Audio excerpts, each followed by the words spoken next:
Ugly house wants to man right town. Won't.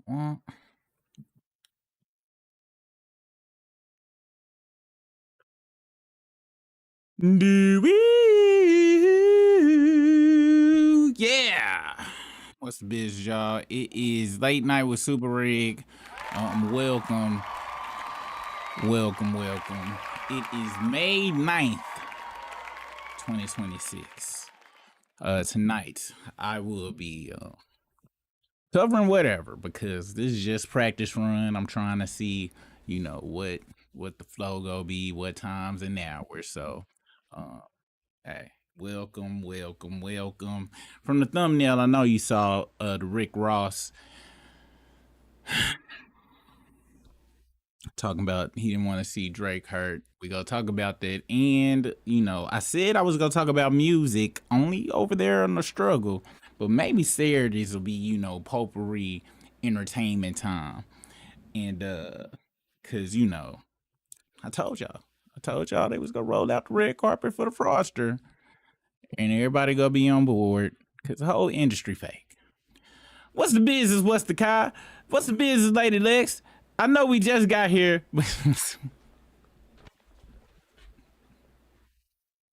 God dang it. No. How y'all doing? Y'all having a good night? Are y'all having a good night?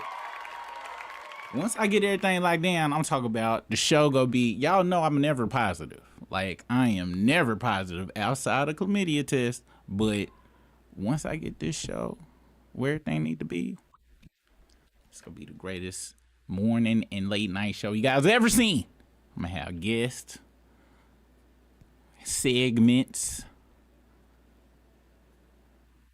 guest and segments, titles. I made me a timer too. Watch this.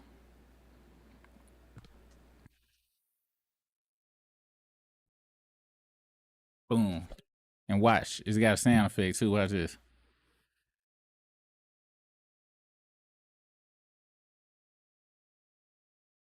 I don't know if it made the sound or not.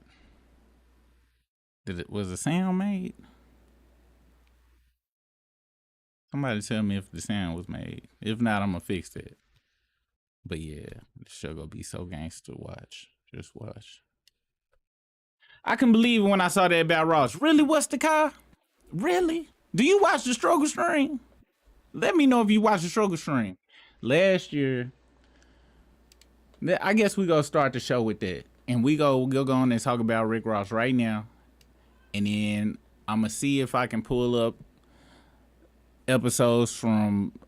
I said this at the end of the beef. Well, it wasn't no beef. At the end of Drake getting mud stumped into the earth and several other planets below in another stratosphere, that soon as this was over,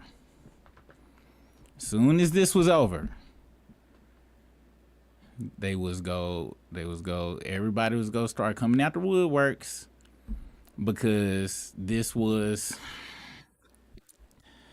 and it's a lot of people that fall for the WWE of the industry, and they don't understand. This was a lesson to the Froster. The Froster thought he was bigger than the program. And yes, Kendrick hates Drake's guts for sure. But this was orchestrated, meaning, and once the beef started, then, and UMG already hated Drake's guts. So they was like, all right, because he had already been acting like a Drake. And once the beef started, they was like, all right. And anybody that had a problem with him, they let them do whatever.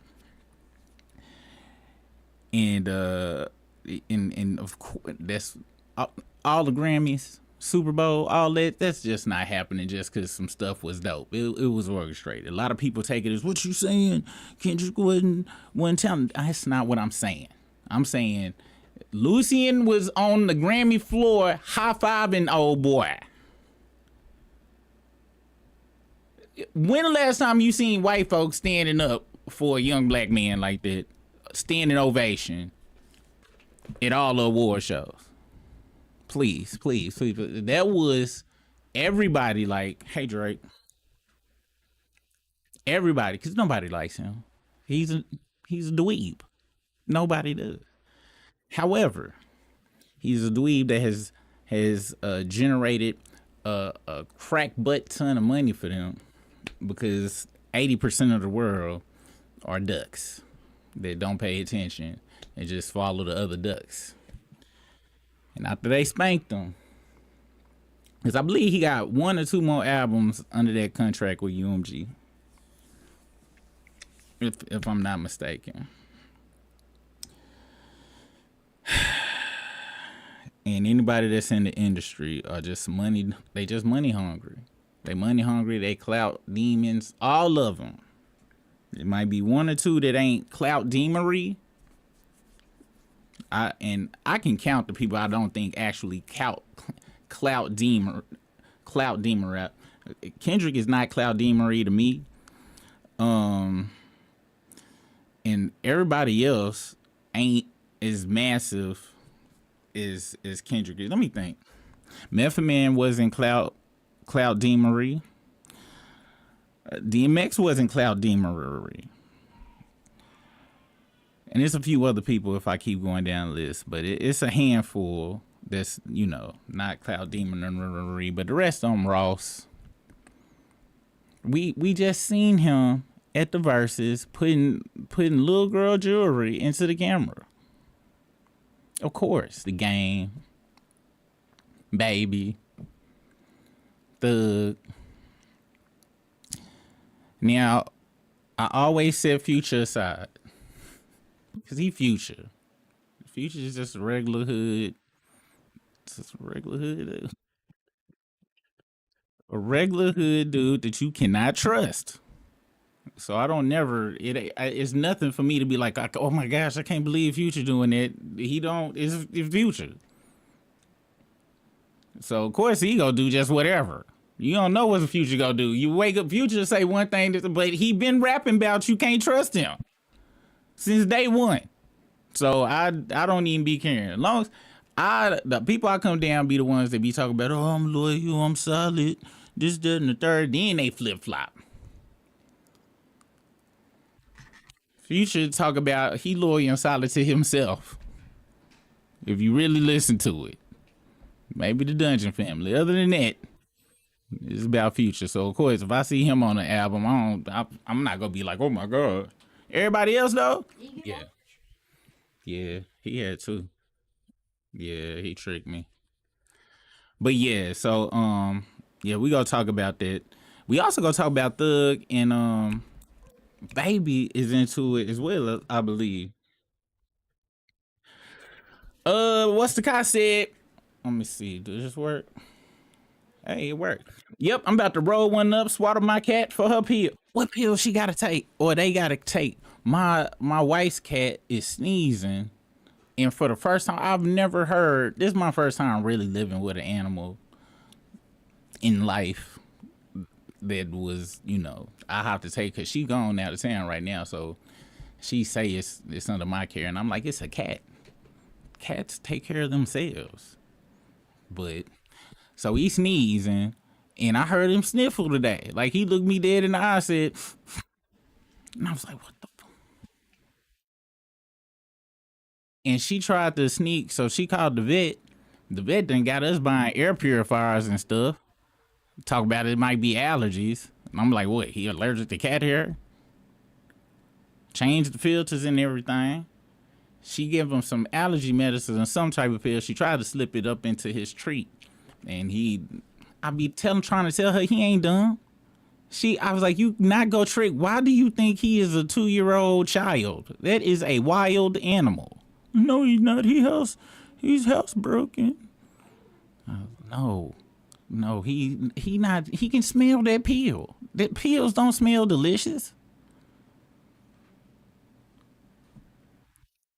She ended up having the trick, having to hold him down, and I'm like, you do know that's abuse, right?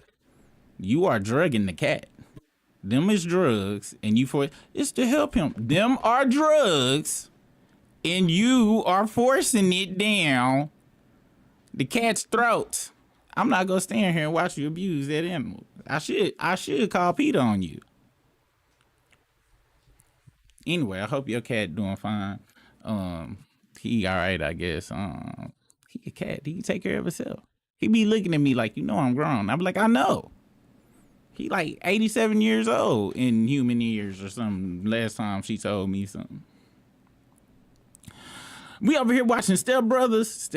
Step Brothers never get old. Step Brothers never get old. Talladega Nights never get old. I can watch both of them movies, and Anchorman for me never get old. Or Anchorman too. I can watch them four movies over and over and over and over and over and over again. Step Brothers, just I'm talking about. I be like, and you be watching the bloopers.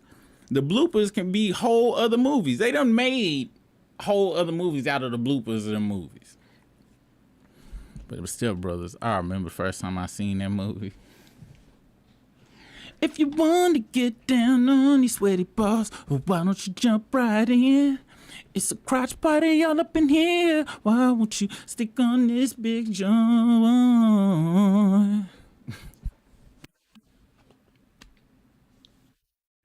Where did they come up with this? Is they just like, hey, hey. I remember when I had my first beer.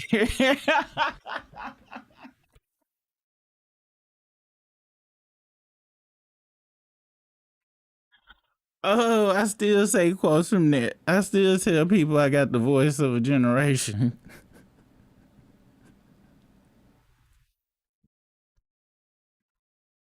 Oh, and who can forget about boats and hoes? That song goes so hard. It crashed that man boat.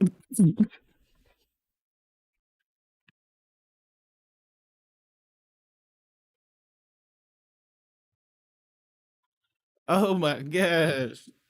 Oh man, that movie is too good. That movie is too good. Damn it, the alarm didn't work. Well, we ain't gonna be troubleshooting tonight. I'm gonna do that tomorrow. I'm gonna get it working tomorrow. Let's see. I catch some replays. I understand. I'm gonna start chopping up videos back over there eventually and stuff. I just ain't. I've just been trying to get my channel up and going lately. I was just about to say they doing it for the money. It's WWE. It's kayfabe. It be some BS, man. It be some BS.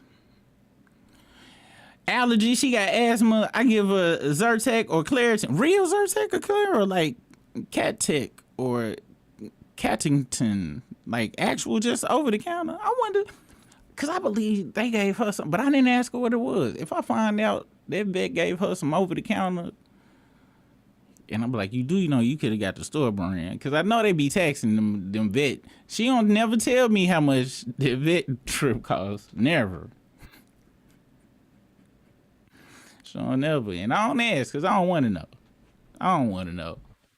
People be making their own self mad, asking questions they really won't know the answer to. Cause I'm like, you do know that cat can take care of itself. You do understand. The other day, and we go get to Rick Ross. The other day, my daughter, I'm walking out to go get into the truck. My daughter come up and she like, Dad, look, oh my gosh, it's the squirrel. His leg is broke. So I go look at the squirrel. I'm like, yeah, okay, all right. Well, I'll be right back. I'm going to Walmart. Dad, you gotta help him. I was like, well, how am I help the squirrel? First off, I ain't got no kind of squirrel gloves, and then I'm not touching that squirrel. You know they got all types of stuff. Dad, he's gonna die. I was like, no, he is not. These animals, this is his habitat, and even if he do die, you see them vultures flying over there and that hawk over there. It's the circle of life. No, Ted, no. So while she was, I'm gonna go get some gloves. So she done ran in the house, and I'm sitting there, and now I'm looking at the squirrel, and the squirrel, and he looked like he in a war pose, cause he got his hands on his leg like this, and he kind of looking around, and I'm like, yo, maybe. And for about a split second, my daughters, I guess, how the ether come in there. I was like, oh my gosh, just for a split second though, cause he looked like a nun, and he looked like a cartoon character from a Disney movie for a split second where I almost felt something. And I was like, man, that's a damn squirrel. She come out with damn some plastic perm gloves. I'm gonna help. I'm like, he is going to, you go get rabies. Hey, if you get rabies, you can't come back in the house. So while me and her going back and forth, the squirrel then dragged himself and got up on three limbs and then ran up the tree. I was like, I told you that squirrel was gonna be all right. These is not kid. That squirrel probably is 48 years old. He probably still owe $100,000 on that tree mortgage. You can't save these. You can't save a wild animal. Well, apparently you can though, because I ended up looking online. There's some talk called like wildlife rehab you can call or something. But I want to go because the first thing I'm like, how much is this? And then they go, I already know I'm not a good person, and I ain't got no time to be judged by the hippie white person that was gonna be on the other line. I got time for that. All right, you guys. Let's see. The other guys. Oh, that's the one he was a pimp named Gator.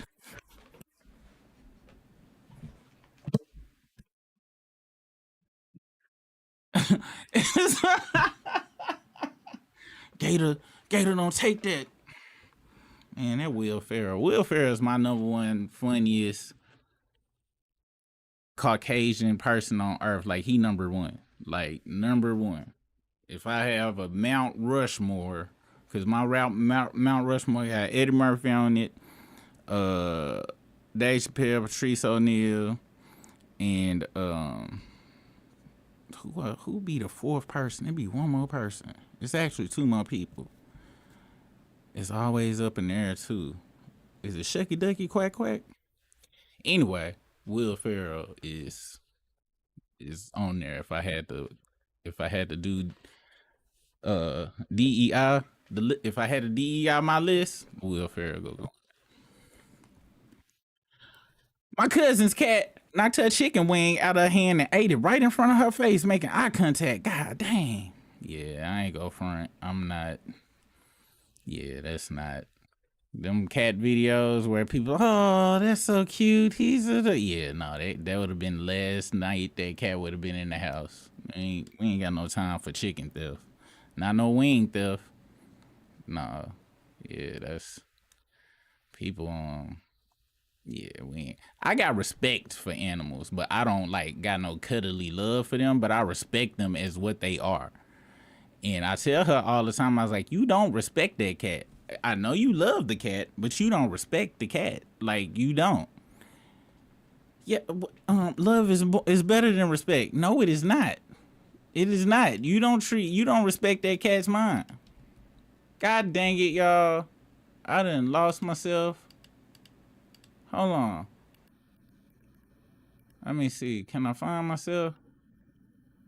I was wait, hold on. There we go. Okay. All right. Yeah. I was like, you don't respect that cat. You can't be sitting there not respecting that cat's mind. That cat is self-sufficient. That cat washed himself all day long. And you want to treat it like a baby. And I be trying to tell her the cat let her pick him up like maybe 3 times a day because he know he got to. Like, and I look him in his face and he be like, oh. And he be all, arms be all up like this. And she be like, "Ooh." He be like, dude, bro, I'm sorry, man. I'm sorry. And after that third one, it's never more than 3 times. And any other time, he either run away or she'll pick him up and he'll try to. And I'll be like, I told you. Count the amount of times he let you pick. He know what he doing. And if both of us die, he go eat your face first. Cause he know I respect him. Now he go still eat my face, but he go eat yours first. Cause he be like that Mickey Ficky. She don't believe me though. Let me see. What's the business, Philly Diva? Word. I ain't know we could give over the counter. Really? What? I'm gonna tell her she can go and give him some tussin. Then I told her to give him some tussin not too long. He can't drink tussin. I'm going to see. I bet you that tussin clear that on right on up, right on up. And thank you. I appreciate you. I knew if I had known they could take the over the counter, but it ain't gonna be the real tussin. It's gonna be store brand. And we just go pray. I ain't been in the gas station in so long.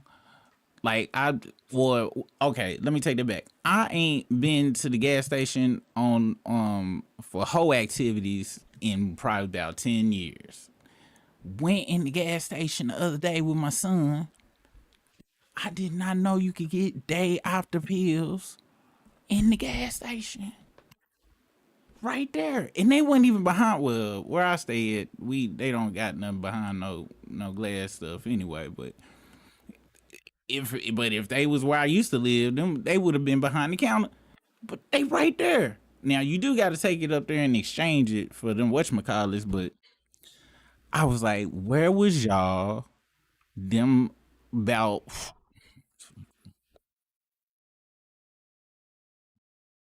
times three, $1,200 ago back in 2009.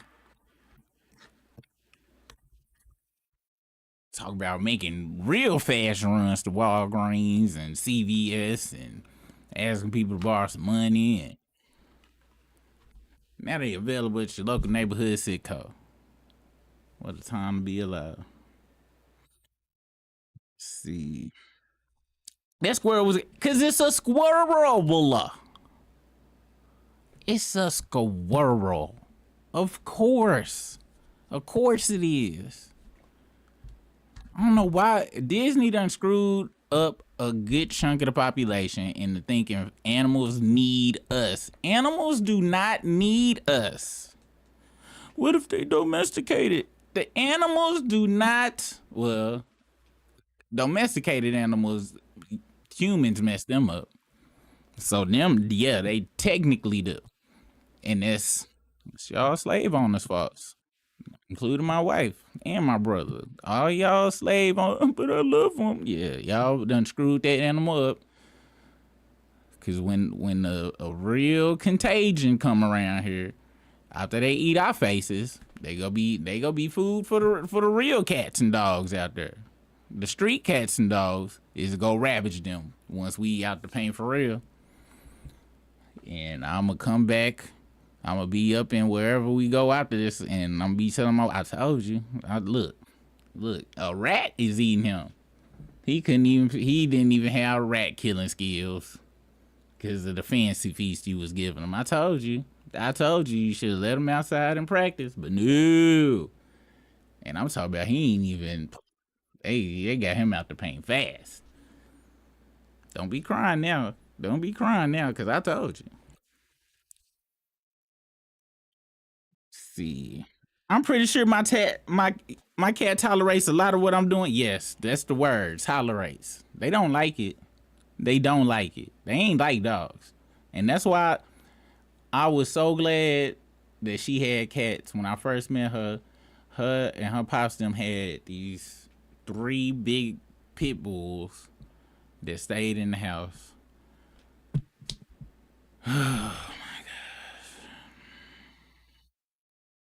There was some very baby pit bulls, and they had to put diapers on one of the female when she was going through her cycle stuff, and then they we all it's just so much. They had to wash them, take them out for walks in the morning. And when we reconnected, she just had cats. I was like, cool, because cats take care of themselves. Jeez Louise. Like, she got all sorts of little scratches. She think it's cute. I'm like, why do you be? And she be annoying the cat.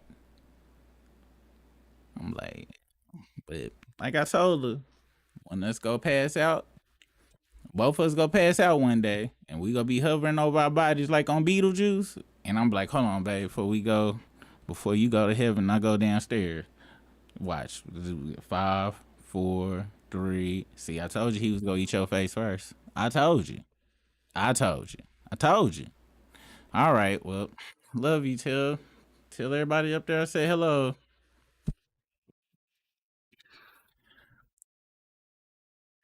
Now I just know Zyrtec and Claritin. I don't know anything else. I would search that first. Oh, okay then, cause I sure was just go on and serve that tussin up.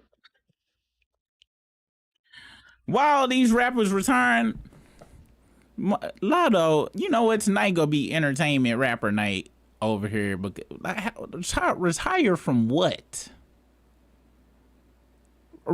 I say retire from what exactly? Please, somebody let me know.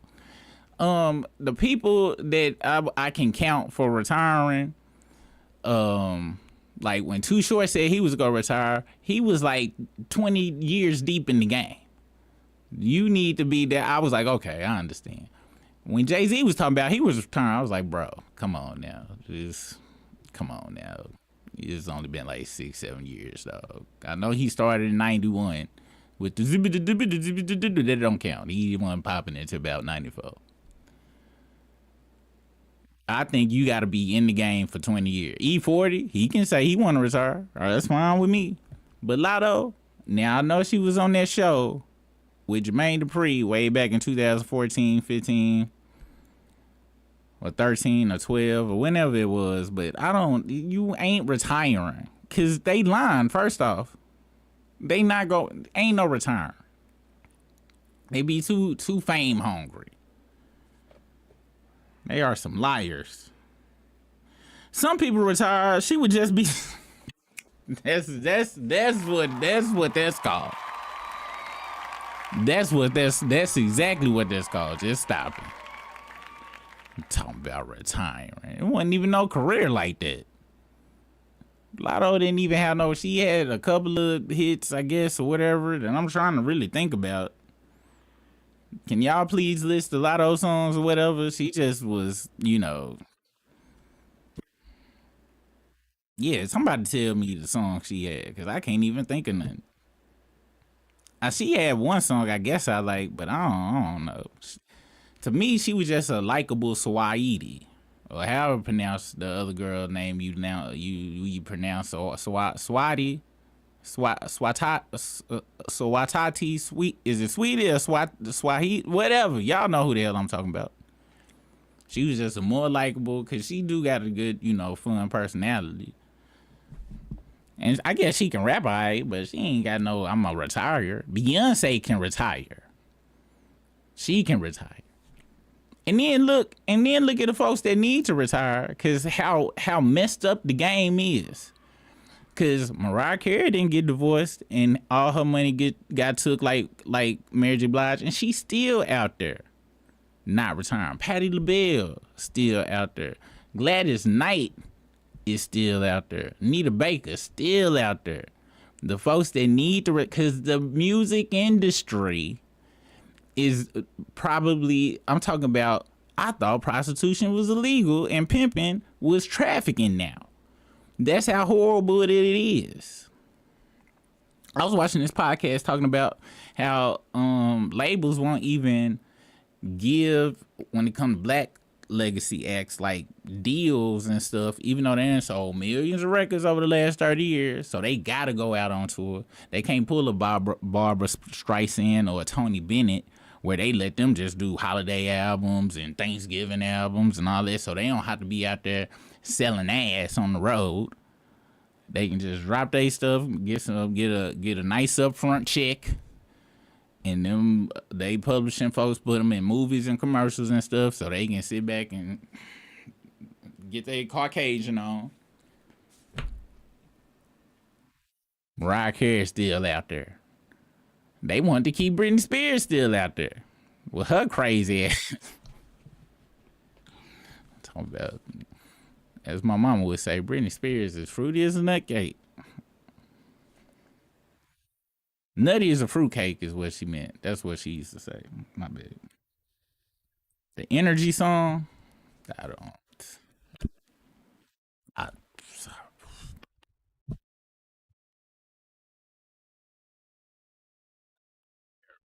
that, somebody sing it. Somebody sing the lyrics to. Let me see. Hold on. We gotta look it up real quick. The only energy song I know is this song. I don't know if it was a regional hit if y'all know it, but it was this song by Baby Bash and this one hit wonder named Natalie, and they had a song go, I'm feeling all your energy, and I'm feeling that you're digging me. You're my favorite melody, dedicated to my favorite lover. Rain or shine, sleet or snow, who stopped the way I flow. That song went hard as hell back in 2005.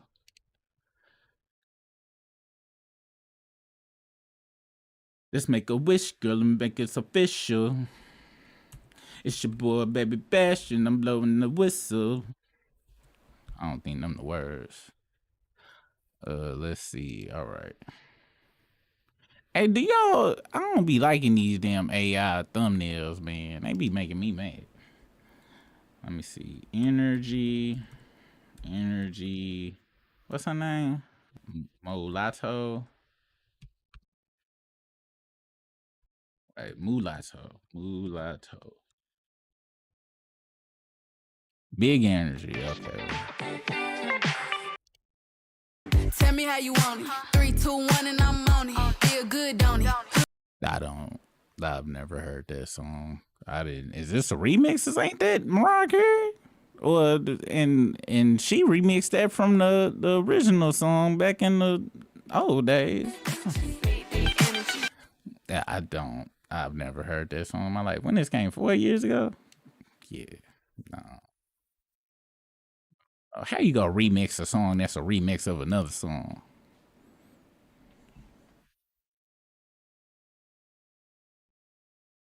Boy, these comment sections be crazy as hell.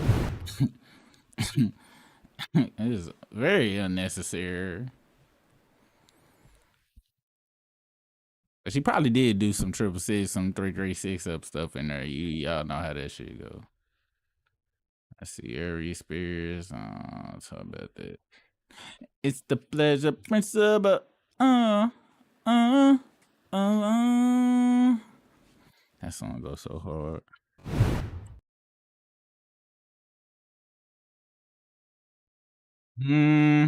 Yeah, they be making me mad. I don't like that. I don't like that at all. Then she have a nasty song that was yeah. I don't be listening to I only listen to my playlist. I might listen to Rap Caviar. That's the only other playlist, and that's like once every year and a half. I might look at it just to see what how much dirt garbage they putting out there. Every once in a while, I find a new artist on that. Other than that, I don't listen to the radio, and I just listen to my playlist or I just listen to my playlist that I make. And then online, her stuff don't pop up on my feed, my algorithm. Yeah, Tum Tum Club. That's right. That's who that was. That song goes so hard too. That seems to be that seems to be her most popular remix of old songs. Like all these folks, man. What's the business, Poison Ivy? What's popping with you? Let's get into this the industry getting on their knees once again, and it's really not for the Frosters, for Lucian, so they can go on and get that check. Y'all go. I'm guessing it's probably gonna be. I'm assuming when is the 15th Friday. I'm assuming it's gonna be a couple of more people getting their game on. I can't be graphic as over here as I am on the struggle stream, but y'all know what it is. There's gonna be some slobbery of knobbery, like corner on the cobbery, from unexpected places. Maybe, possibly. I wouldn't be shocked. Next week we go see though. And I wouldn't be shocked if it's some people that's go be featured on there that folks really go lose their mind. It ain't no guarantee, but y'all know I've been saying, I was like, I knew they was gonna do that. Let me see. All right. Now, how do I do this? Rick Ross. So this what Officer Ricky had to say today. I ain't listened to the whole thing. Or really the clip at all. I just saw the thumbnail thing. Drake, if you listening to this, homie, listen to me. My nigga, shine. I don't want to see you lose. No real nigga want to see you lose. That ain't what niggas about. This culture, this game, this rap shit, this ain't what it's about. I don't want to see you lose. Real niggas just want to see real niggas shine together. Real niggas come up together. You understand? When I was the number one nigga in the rap game, I showed niggas love. When French was on fire, he showed niggas love. Drake, if you listening to this, homie, listen to me. My nigga, shine. I don't want to see you lose. No real nigga want to see you lose.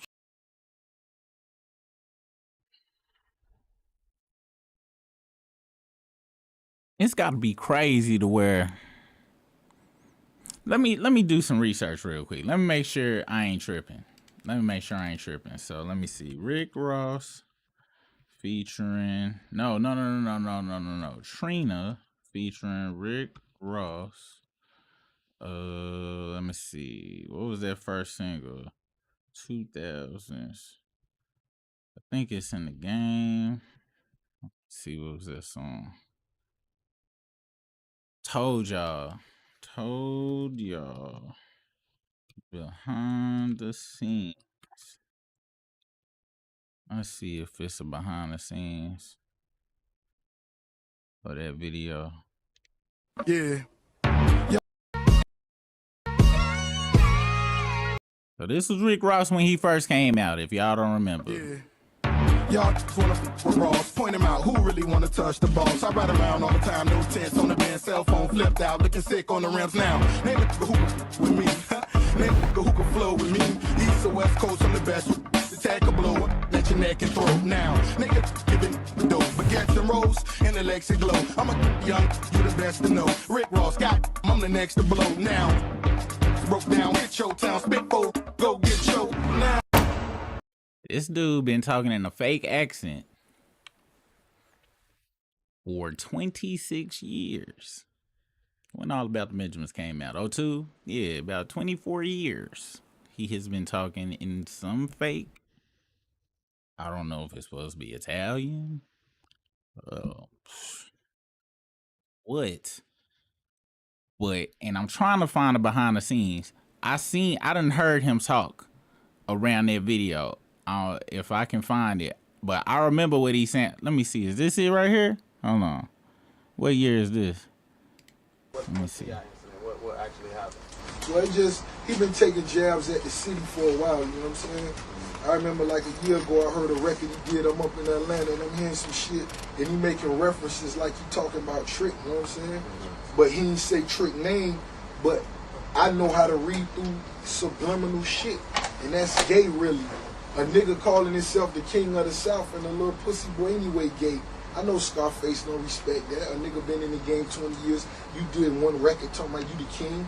You understand? They don't, Dun B them don't respect that. Pimp C Lock right now, they don't respect that. 8 Ball them don't respect that. Dog ain't, he don't have no morals as far as I'm concerned to no real nigga on the block. That's like coming out on the block. You sold. All right, so this 06. So this must have been when did Port of Miami came out. Port of Miami. What year that came out? All right, so this when he flipped. That was the year. He didn't talk like that. I gotta find that interview. He didn't talk. Y'all heard how he was rapping. He talked how he rapped in that song. And then around this time was when he started Boos.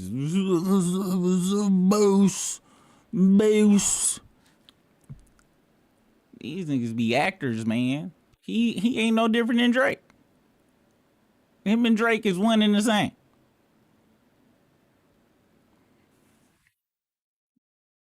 It's got to be insane to just talk, cause at this point he is no way he can turn it off now. Is if it is impossible to talk like a completely different entity for 22 years every day, because he be online every day. I ain't go for him. Rick Ross might need to get an Oscar. He might need to get an Oscar for not for good, for method acting for the longest time of all time. DJ Khaled is and really the DJ Khaled stuff, that's all we got. It's a lot of people to blame for DJ Khaled. It's a lot of people to blame for DJ Khaled. And DJ Khaled is has been the blame for other stuff too. I want to say if we got to blame anybody, it's Fat Joe. I think Fat Joe is the one that really gave a lot to Khaled as far as being able to go to New York and then really expand. I know he had this stuff going on in Miami already, but cause to be honest, y'all, we really got bamboozled. And when I say we got bamboozled, I'm talking about my generation. My generation, we got bamboozled. And I'm gonna tell y'all how I know we got bamboozled. Now, the generation before us should not have gotten bamboozled because what's the name of that group?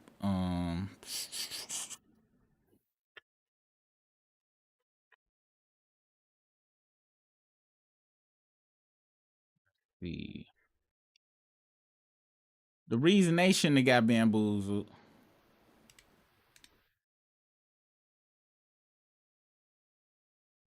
is because they knew this was the actual rapping part was entertainment. It was art. Okay, they knew. When now these cats was out here doing street stuff. However, when it came to rapping, they was rapping about street stuff. If you heard their first album, they did rap about street stuff, but they had some disco songs and some singing songs on there as well. Hold on, let me fix this thing right here. But at the end of the day, when they went dressing and stuff, they was dressing like Parliament. And it was just, you know what I'm saying? It was for the most part, they understood. Yeah, okay. For the most part, they understood that this was some entertainment. Some good old entertainment. They understood that. Then by the time it came to our generation, and we got, you know, NWA them. Uh-oh, did I break some? Don't tell me I done broke some. Hold on, y'all. Let me see some. This gym is way up, way up. Sure did. I sure did done broke some. Ain't this a wench? Why must it be like that? Oh, okay, I didn't break it. I thought I broke it, but I didn't. All right. Oops. Get this out the way.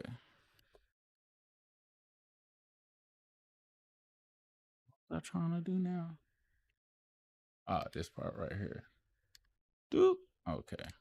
Get this from being so humongous. There we go. Okay. Bing. But they understood that this was showbiz. They was putting on a show. Once NWA came in, I believe the only thug that was in there was Easy, and I think Ren. You know, Ren might have been out there. DJ Yella wasn't doing the damn thing. Now Dre was out there beating women, and then Ice Cube, he came from a dual parent home and went to school for architecture at ITT Tech. But they rapping about what's going on around, but the image they was portraying, like they was really about that. CB4 Fear Black Hat let us know. It's like, you do know these just some regular, they of the hood, not in the streets. But we got caught up in it and start believing that these talented poets, because that's all rap is. Rap is poetry to a beat. That these theater kid poets, Pac was a theater kid. And it's not to take away from, he did do some street stuff, whatever, but that don't even matter. That's not what they soul was. They sold the artists. These are artists that like to do art. Acting is art. Music is art. And they like to play these characters.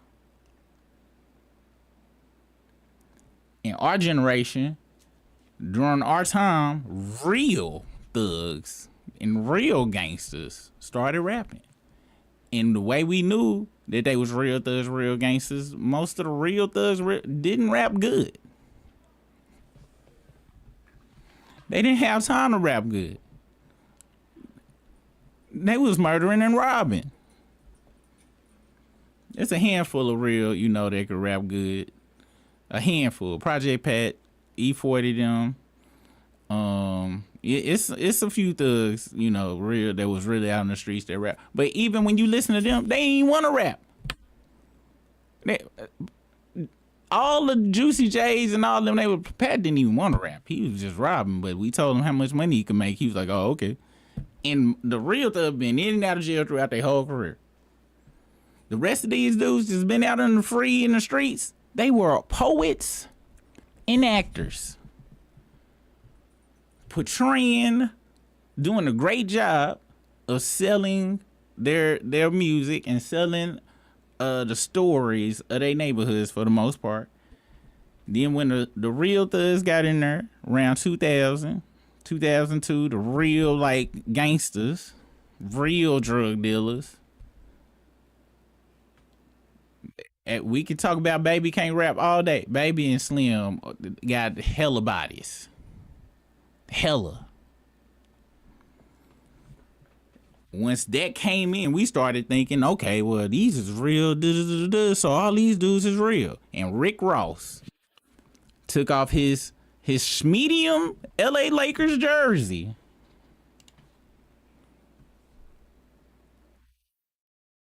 Looked in the mirror and practiced for hours. Boss. No, that's not gonna do it. Boss. No, boss. Boss. Ooh, that's a little. Boss. Boss. Diaphragm. Boss.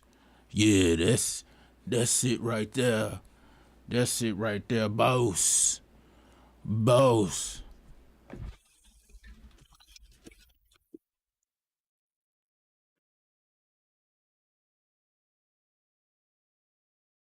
And I done lost my props. I had to get my props. What's the business, Phantom? It's Phantos. I ain't seen you around here in a minute. And so now, all these fake dudes, some of them lost in the sauce like Rick Ross, really believe the art, the character they done portray. Another sign of the real thugs is the real ones tried to get out the game pretty quick. They wanted to get the hell out of the music game. Music game was cutthroat anyway. They wanted to get to the movies and behind the scenes for the most part.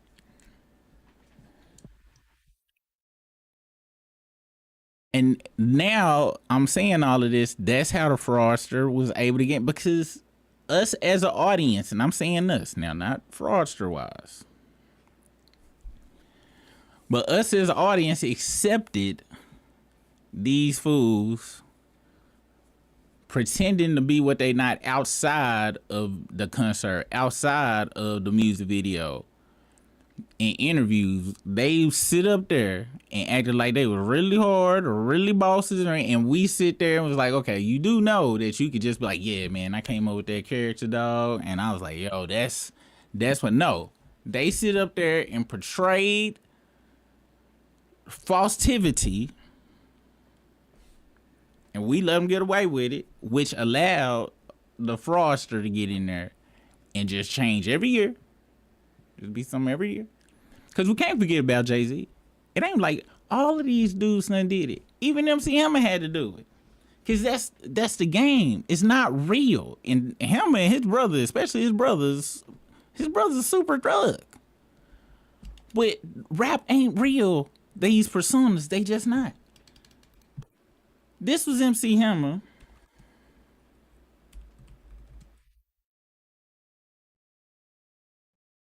In 86, 87.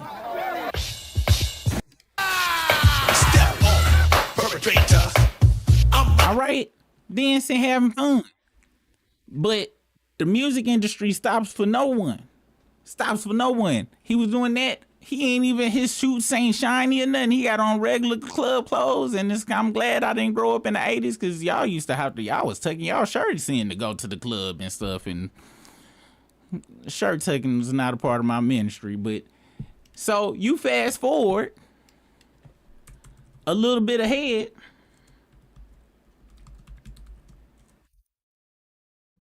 Now he got on the shiny suits, taking off his shirt. 47 people, genie pants. So he went from being an in the club dude to now he putting on Funkadelic. But ain't nothing wrong with that. But you gotta change with the times. He had so many people that I'm seeing more of them than him. Look at this white dude right here, nasty ass. He's like, ooh, I like that chocolate. But soon as the gangstery came in, next thing you know, Hammer had to change. I'm talking about how you go from parachute pants to this. Man, you gotta come on, baby. This pump. It's the industry, and this was probably closer to him in real life. Anyway, they don't even look right. How you go dance in some Dickies and some Jodeci boots, and you still doing the MC Hammer dances? Because the industry told him, hey, yo, you know you gonna have to be a thug. And he was like, but can I still dance? You better put a damn Scully on. But hey, as long as it don't stop you from putting on them comeback boots, I guess you can dance.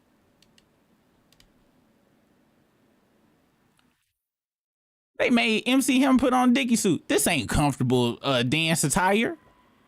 He ain't got the crotch area that the sequence parachute pants provided to do this. This is hard work what he doing right here. That's why they had him in that banana hammock. And thank God they took that video off of the earth.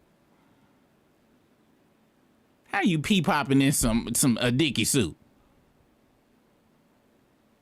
Doing a butterfly. What?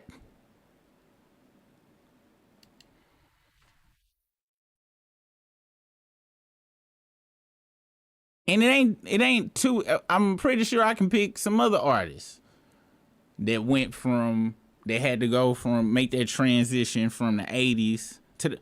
You want to know what I ain't go front. This is one of my favorite songs.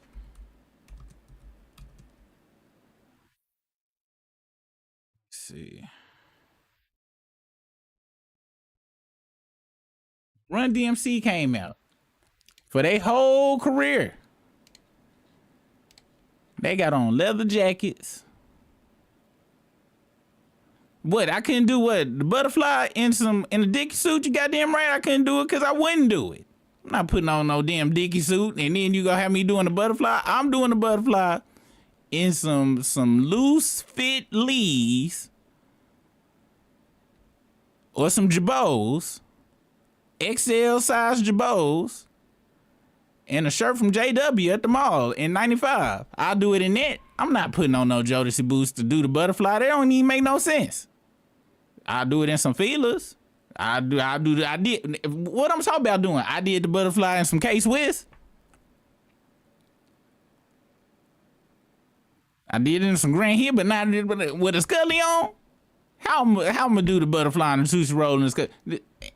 This is when I was doing the butterfly and the sushi roll, I was doing it in the proper attire.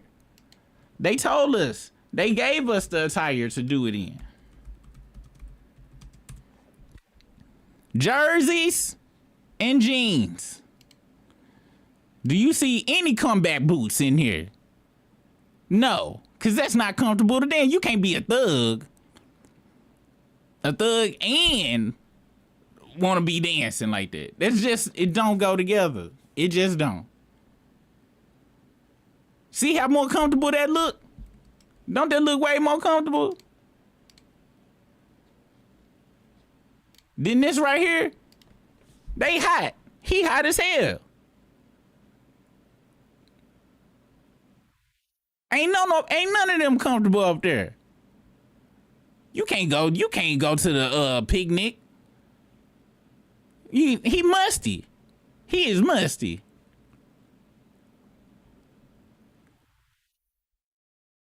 And this ain't dissing them. I'm just saying the game is so messed up that the artists have to change what they doing. This don't even look right. This don't make no sense. And a starter jacket, but you in the house. What?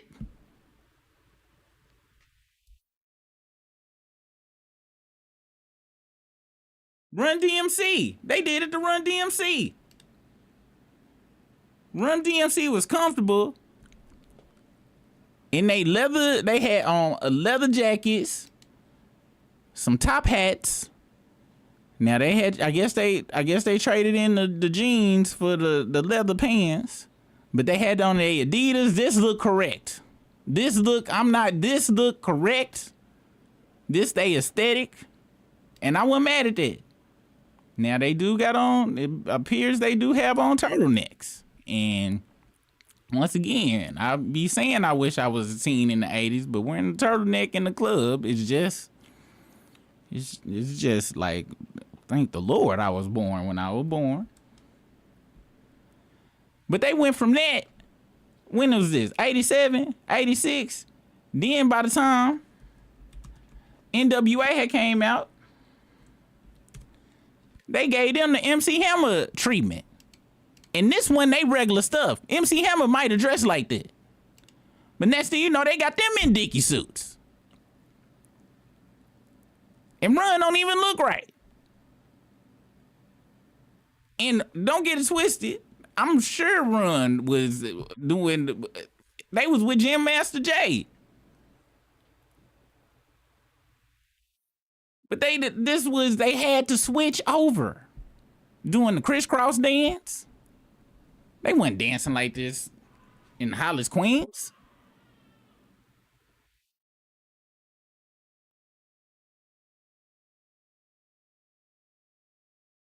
We were, our generation. That's why it's so much disappointment that a lot of people are having that didn't realize this at the right time. I'm sure they do, but I know Dickie Suits is West Coast. I'm saying I ain't never seen E40 doing the butterfly. I'm talking about they put MC Hammer. I'm talking about I'm not saying that's not the style there. I'm saying look how his attire as an artist changed is what I'm saying. That's the point. Not what he wear in real life, but you got to change with the times in the music industry is my point, is what I'm trying to say. That's my main point. Just like we go watch dudes that was in the early 2000s that was wearing baggy pants. When skinny pants came out, them dudes started wearing skinny jeans and started trying to dress like the youngest. It's old dudes right now trying to dress like these youngsters. That's my point that I'm really trying to make.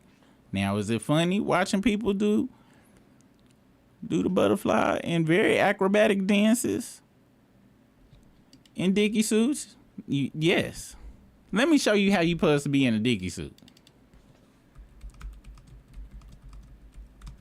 I'm not sure they got on Dickie suits in this video, but when you got on a Dickie suit, you supposed the only movement you supposed to be doing in a Dickie suit.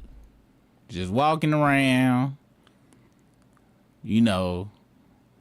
pointing at the camera, maybe saying what's up to your homeboys. You ain't supposed to be doing an electric slide in the dicky suit. That's my main point. I think Easy had a dicky suit in his verse, if I ain't mistaken. But, you know, plaid shirts and dicky suits is pretty much, you know, that's about the same. People, no, Poison Ivy, the industry be making them change. Is what I'm trying to tell you. Timber didn't have no choice. These artists don't have a choice. When they go into their new era, that's not by their choice, is what I'm trying to say. And they done tricked everybody thinking that they just moving along with the times. They not. They are not.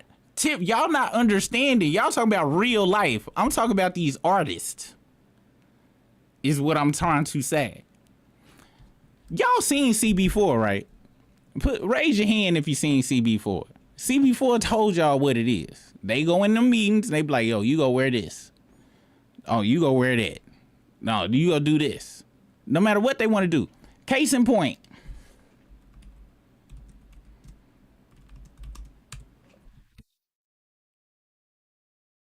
L.A. Reid made Pink make this song and make that album and dress like this, and this one Pink.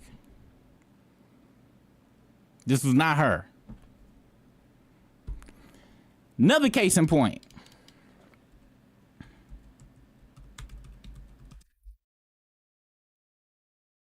When Escape came out, everybody was doing the Aaliyah stuff. Everybody was on that stuff. Jermaine Dupri, I watched the interview, and after Biggie Smalls called all of them ugly on their next album,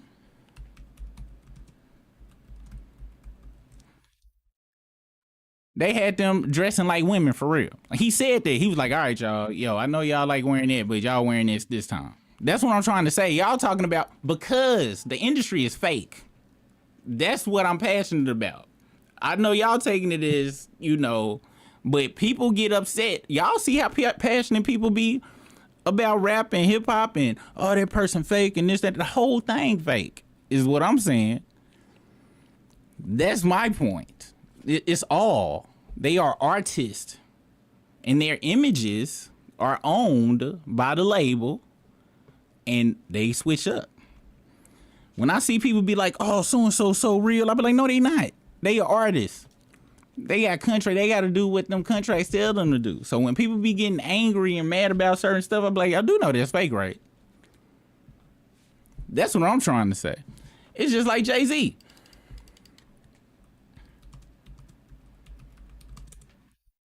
Remember when Jay-Z tried to get his Diddy on? The label told him, hey, you know, you gonna be rapping over that type of stuff. We gonna get you the Hitman, and this you gonna be doing the shiny suit stuff just like that one Jay-Z. The label told him to do that. They tried to do the same thing with DMX. That's why DMX was so mad about L.A. Reid and stuff, because L.A. Reid was trying to get him to change and go with the times. These artists, whether it's Jay-Z or anything, look at this. Look at this. I think I showed y'all this last week. Let me see. Irv Gotti on Jay-Z Sunshine. I might have showed y'all this last week. But again, it's the now Jay may get mad at me for saying that, but again, it's the truth, man. This is my opinion, my truthful opinion, though. Jay-Z, he made Reasonable Doubt, which is, you know, one of the greatest rap albums ever. Biggie died. He went and ran to the Biggie formula. So he figured, I'll get all them great records that they was about to give Big. But that wasn't his energy. He made that album, he didn't f with none of us. It was a Bad Boy Hitman album. Sunshine, You Belong to the Streets, all of that boy. Jay especially, he looked and seen what I did with X and was like, whoa, holy shit, that shit worked. His Volume 1 album. So you hear that? That worked.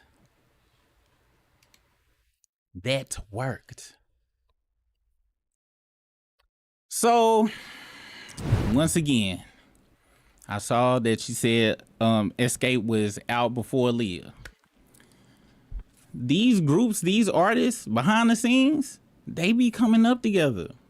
They be stealing styles from each other. If Jermaine Dupri saw somebody else went, they all was cross pollinating with each other before an album come out. It's songs that people think was wrote that year be 10 years up, passed around from different people, and it finally come to this artist and they give them a story. Yeah, I was sitting in the subway one day and I was it's all fake. It's all fake. A lot of stories behind songs that artists will go up and tell, a lot of them do not be true. A lot of them do not be true. At least in the Motown days, it was more open that it was a factory. Same thing with Rihanna. Everybody know about Rihanna writing camps. Brisk was trying to get in one her camps 10 years ago. A few years ago. You can audition, get in Rihanna's camps. Beyonce got the same camps. All these artists got the same camps. It's so many songwriters that done wrote so many songs, and the artists will go out and be like, oh yeah, I wrote that, It's a goddamn lot. And it's been like that since the 60s. If y'all ever get some time,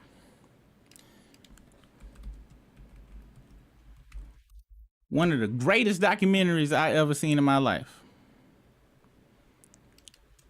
Is it called The Wrecking Crew? I think it is.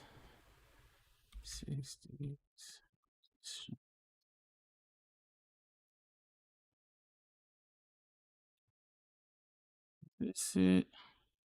This it right here. Check this out. If y'all ever get time, this came out in 2015. This is one of my favorite documentaries of all time. If you ain't seen it, y'all might have already seen it. When we're ready to sing, we step up the microphone. When we're ready to sing, and it comes out something the microphone, like and it comes out something like this.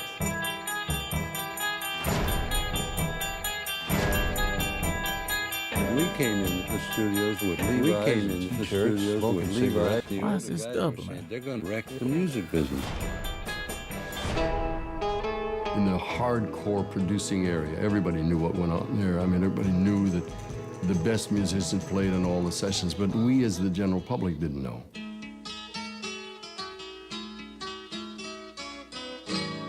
They played so well, and they played so well together. I was in awe of them because of Phil Spector. I pulled my car over the side of the road and said, what am I listening to here?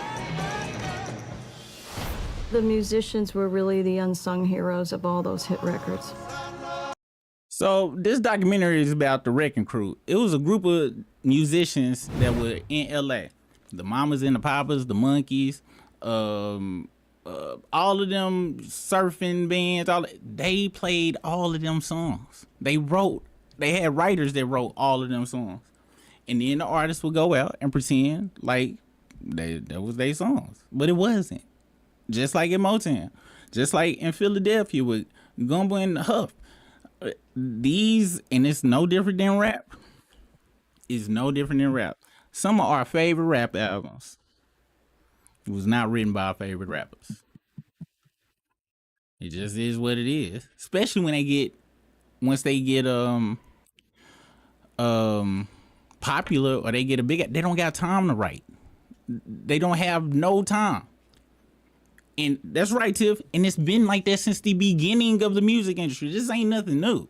The whole, a MC write all his stuff was started really, in the beginning of hip hop, in the boroughs and all of that stuff. But once folks really started making money, it wasn't about you go write this. This is about what the label wrote. And that's why when you look in them folks' contracts, the label started owning their image, their names, they this, they third, and blah, blah, blah. So the label could tell them what to do as the artist. The person, the entity, who they is, didn't matter no more. You sign that contract, you MC Gangsta Fly, I own you MC Gangsta Fly. So you go rap these songs. You go rap this like you hear about Usher. Usher didn't want to sing, yeah. He did not want to sing that. They had to force him to sing that. The old buddy who had to convince Usher, he was about to get fired by L.A. Reid to sing that. These artists and Now, once they get a little bit of power and control, then they can start turning stuff down. For the most part, they don't got no choice. And it's the same thing with rap. Same thing with rap. I remember when I started finding out about certain artists, and I was like, wow. And I found out a long time ago how a lot of these songs that I thought, oh, they just wrote. No, we wrote that song 3 years ago, and all these artists passed on it. This person took it, and then they just changed a couple of lyrics to make it current into themselves, but the whole structure of the song was there. I was like, God damn, word.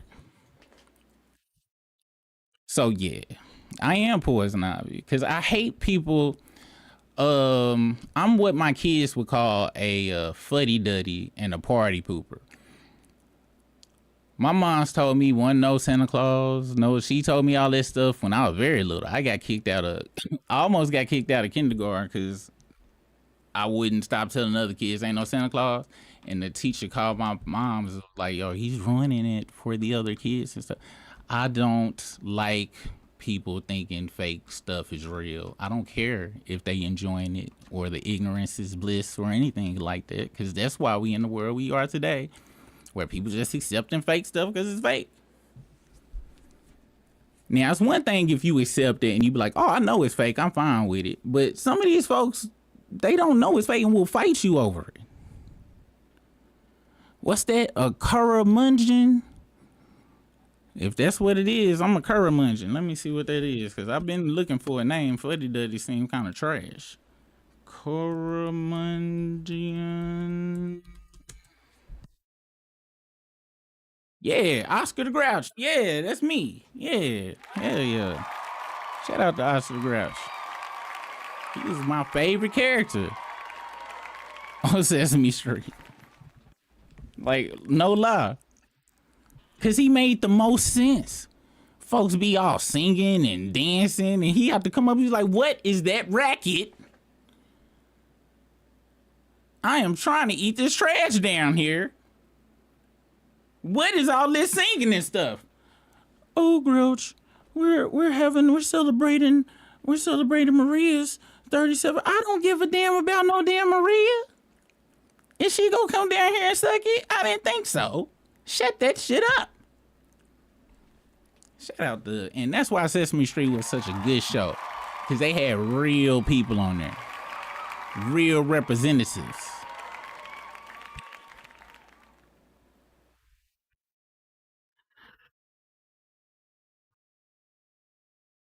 And I just want the world, if you go accept something, know what it is, so when it flips on you, you don't be like, oh, I can't believe it. Oh my gosh. No. That's why I hate the comments. It be people fighting for these celebrities like these celebrities' images is real. I mean, you can't just be happy and stuff all day and, and not be. I mean, it's the definition. It's literally the definition of, so. But yeah, old buddy. And he dodged some he dodged some Michael Jackson type accusations as well. Him and Barney, the actors, who surprisingly both were African American. And Elmo was so powerful. Did y'all watch that documentary about that stuff with the black Elmo? I'm talking about he had so much pull. He had Michael Jackson levels of pull to get all that swept up on the rug. Oh yeah, I mean the character was too, I'm guessing. Oh yeah, Bert and Ernie, that was quite obvious. I knew that when I was young. Why y'all sleeping in the same room together? It didn't matter they weren't in the same bed. I remember sitting there, I was like, but it wasn't, I was like, they gay. I remember being young that it was strange that these two dudes was sleeping in the same. I didn't register that until I got a little bit older. I was like, oh yes, it makes. But I remember as young, I was like,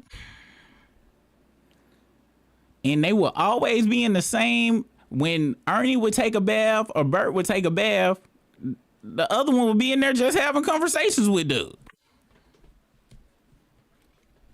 And I'd be like, hold on. What? How is you just in here and he asked out? Rubber ducky, you're the one. Bert come just busting in. Ain't covering eyes or nothing.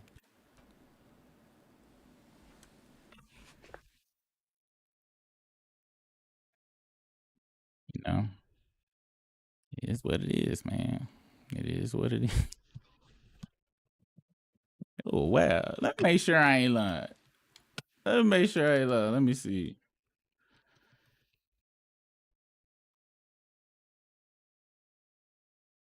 Yep, I ain't lying. I remember it.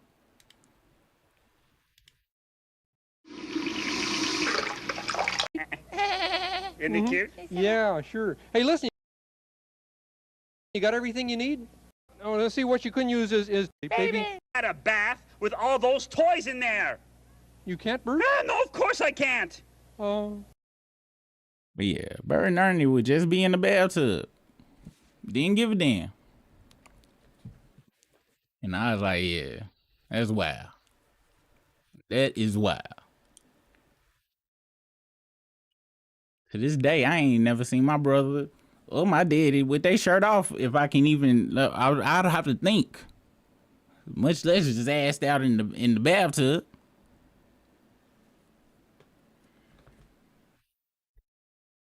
Oh yeah, Miss Piggy definitely was a Queen Latifah.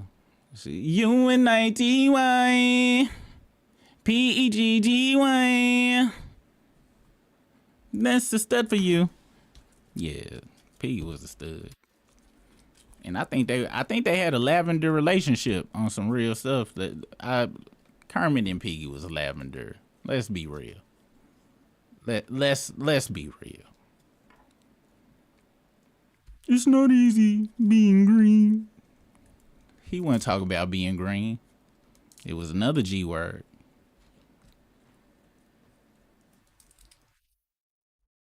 It was another G word. Always being sensitive and singing songs about despair. He's kind of like Luther Vandross. Luther Vandross, if you listen to a lot of Luther Vandross songs, you could tell like what he was really singing about, you know. And it's sad. Did y'all watch the Luther Vandross documentary? It was real good. That was real good. But yeah, man. Like I said, I just don't like folks believing in falsitivities, faketivities and stuff. Cause these online fandoms is just sad. People be really going in the comments. And I'm like, this ain't real. This is not real. And the sad part about it is the only ones that's real, that was really, really, really, they did. They did. The only people that was really about the rapping stuff, they either dead in jail or they completely went behind the scenes. And I'm not saying that's good. I'm just saying the ones that's still faking it, Rick Ross, The Game, all of these folks, the fraudster. I gotta be honest. I know they say, you know, Jay-Z bust a gun at his uncle or stabbed him or something and stabbed up in the club or whatever. But I'm not believing he done lost no 92 bricks. I remember the day I heard that verse. I was like, you ain't lose no damn 92 bricks. Here you go with some Rick Ross levels of line. 92 bricks, you dead. You are dead. So either you done made that story up or you done made that story up. So just say you made the story up.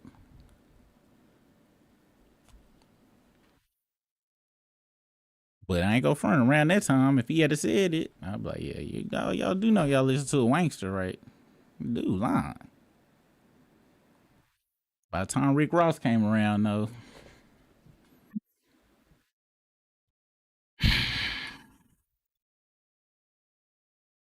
East was just too crazy. And he do that accent is pretty dope in rapping style. I can't even front. He is that method acting. He is the Heath Ledger of rap. Heath Ledger of rap. He is. But look at all the real ones. Dolph dead. Shawty Low dead. Gucci almost was about to be dead. Jeezy out the game. Got hella property in Atlanta. And then when it come to him being real, he was pushing dope, but I don't know how real he was on some cause I be hearing some conflicting stories from BMF folks.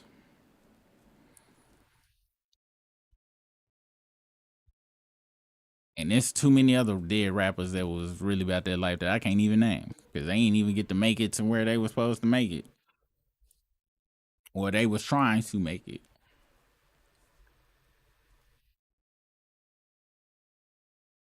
And really, to be honest, all these rappers, all of these standards they was trying to hold Gucci to, all of these rappers' goal, most of them, is to get out of these streets. So they tell they old tales, or they tales they fans. So I don't even understand why people be like, oh,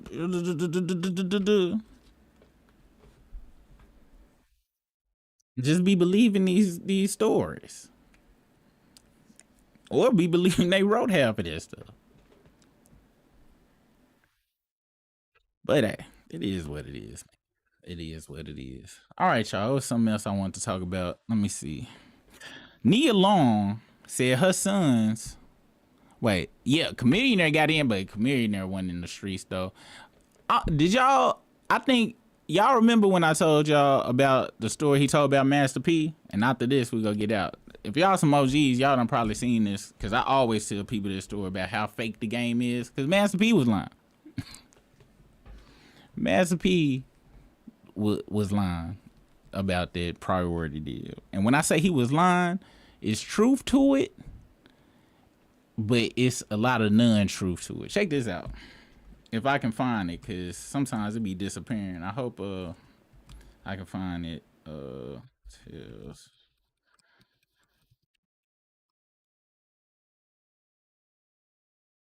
see. I think this is it right. Is this it right here? This might be it. Point about the Spotify thing.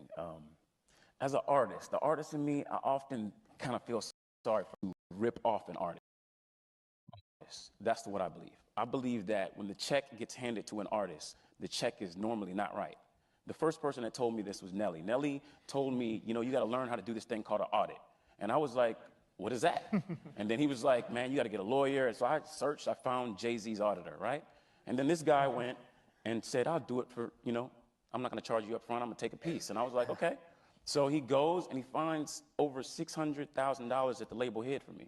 So I was like, wait a second. Is this the way it always is? He's like, yeah, you got to keep on doing this. So I realized all my peers didn't know this, that, I got into the music industry and thought that when you have a song that's number one, that it just goes magically because your song's good. It's paid. Like, payola is not supposed to be like a thing, but it's real. Like, I had to pay a lot of money to get my record to number one. And I started looking at the music industry differently, and all of my peers, I started focusing more on equity, right? I wasn't the guy that was going out and trying to chase a piece of a show that somebody's gonna pay me $10,000 to do. I wanted to get a piece of the actual thing that was holding these buildings up. So I realized all these guys weren't thinking like that. And the way I got off of Universal when they didn't wanna let me go is I told them, if you don't let me go, I'm gonna go teach all these guys on the label how to do an audit. And they let me go because of that. They didn't want to pay all that money. All right, so check this out. I think I found it. Let me see. But that was just him being smart in general. Chameleon went ghost. Hold on. I think this it right here. Let's see. I think it's 19. What time is it? 1945 or 1940? Yeah, 1945. Let's see. with, and you give it to the urban community, and they flip it all up and scratch with it and all that. Pay her like $20,000 or something crazy. Now you can just tell everybody instantly. It's like, wait a second, well, I need you, you know. You know, I know no disrespect to my publicist because I don't know if she's gonna see that, you know, but she does a good job. But now it's like, you know, having a direct connection with the audience that you're trying to reach. You know, it isn't, you know, not even if you're a rapper, you could be like, you know.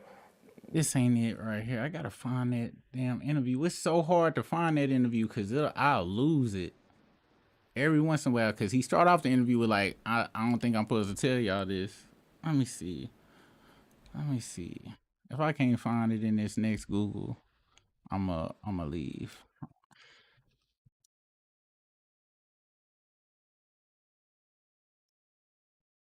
See, oh, find video.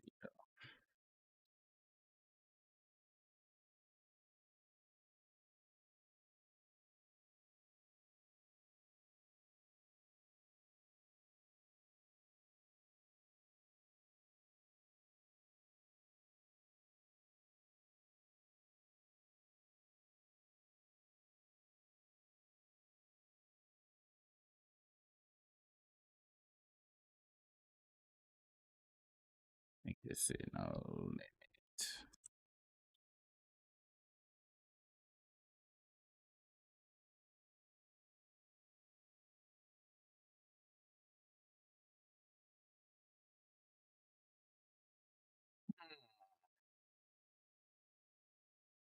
This is it right here. What's popping, y'all? This ain't it. All right, this is it. All right, here you go, y'all. My bad. Clip for you right now. And this is the way the industry is designed. You gotta audit them and fight to get your money. It's not like the contract is just, you know, they're gonna follow it. You know, you gotta be smart enough to know that, okay, they're gonna try to inflate all these charges. Let me find a way to get my money out of them. Yeah. You know, Master P told me the illest story one time, man. I don't even know if I should repeat it, but he left this industry. He left this industry, man, and I used to go into the Universal offices, and I would be like, they would be talking crazy about Master P. I'm like, man, why y'all talking crazy about Master P? They're like, oh, Master P ran off with all the money, and we gave him a big deal, and he ran off with the money. So I got in touch with Master P, and I'm talking to Master P, and I'm trying to get him on something, and Master P is like, nah, I can't do it. I'm not doing nothing for the industry. I'm gone. And I'm like, why? You know, you built this. You were the person that started this for me. And he was like, I said, why did everybody talk crazy about you? They said you took money from him. He says, no, I took my money. When he was doing what he was doing with Master P, with No Limit, he was putting his uncle on, he was putting his niece on, he was putting everybody on, and everybody was going platinum, right? So he's supposed to get this big check because he's doing it independently. When he gets his check, all this money is missing, and he's like, where's the rest of the money? And the label says, hey, we did all this. We got $400,000 for marketing. We got this for that. He was like, what? I'm the one that did all that. Show me the proof. There was no proof. So Master P couldn't get his money from them. Right. So Master P says, okay, I'm going to create this new thing, new No Limit or whatever, right? And he keeps it. And before we go in, the part where I said it's real but it's fake, he did get that deal with Priority where it was a 20-80 deal. Where he was gonna get 80, they was gonna get 20 distribution, but they never gave him 80% of the money. He did set up that deal. That whole he worth $300 million, all that stuff was marketing. On paper he was, but they didn't give him that money. Let's continue. Cool. He's like, hey, I want to do this big deal. So Master P couldn't get his money from them. Right. So Master P says, okay, I'm gonna create this new thing, new No Limit or whatever, right? And he keeps it cool. He's like, hey, I want to do this big deal. I'm going to do all the videos. I'm going to do all this stuff for all the artists. And the label says, okay. They give him a big, he says, I want the money up front, though. So I'm not going to say how much they gave him, but they gave him a whole lot of money. And he took the money. So now the artists start blowing up, and they go to Universal like, it's time to do the video. And they say, no, we gave Master P all the money. Go get him to do the video. So they run to Master P. And they say, hey, P, the label told me that you got the money for my video, my budget, and he says, no, I got my money. So he found a way to get his money back from Universal. Right. And then he was like, I'm out. and he cashed out and he left the industry. And to me, I was like, man, that's the most genius thing ever. Like, I wish I could cash out right now. He's smart. You know what I mean? Like, I'm thinking of my ways to cash out, but you know, that showed me he's like a hustler. You know what I'm saying? He came from like, okay, I'm gonna figure out a way to make this make a lot of money, and then he used that to flip into other businesses. And you know, the industry's designed like that. You gotta almost cheat it. Yeah, definitely. Well, you know, I hope he's not mad at me. If you're a little confused. And what's jacked up is, because that story is right, and I don't know if y'all remember the new No Limit. Let me think. I would think it was around 2012 or 2014. And he had all of these new artists. And the artists that he talking about was these folks. And they thought they was on. They thought they had them a record deal or whatever. Their money he took was them artists' money. Because the game is like that. The game is like that. That whole new number. And this other artists done had to do the same thing. Where they had to gyp these bright-eyed, big dreaming having folks. Because he had like, I want to say, 6-7 artists. That's what be happening with Wayne and his whole new Young Money stuff. They be trying to do the same stuff over and over and over, trying to get their money back.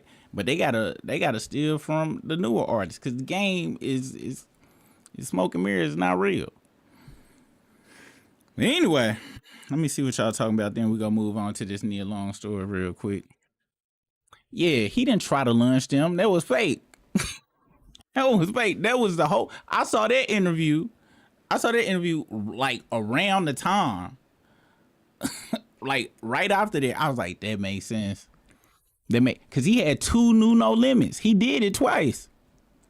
He had the No Limit after he got rid of Beats by the Pound, and everything got the ghetto postage. And when he had Lil Romeo had his little new limit, and that's why him and Lil Romeo got into it around that time. And the whole thing with his wife and the lawsuits and all of that stuff between 2006, like the early 2000s, and then all the way to 2019, and he did it again in 2014. And that's why Drake wanted to see Kendrick Country. Yep. Because Drake is hogtied. But that's why all of the industry folks is starting to promote, push him again, because Universal, everybody is just a division. I think it's only really 3 major companies now, to be honest, and it might really just be 2. And Universal, everybody signed up under Universal some kind of way, whether it's all flow back up to them. So once they push, they be like, yeah, we need that money.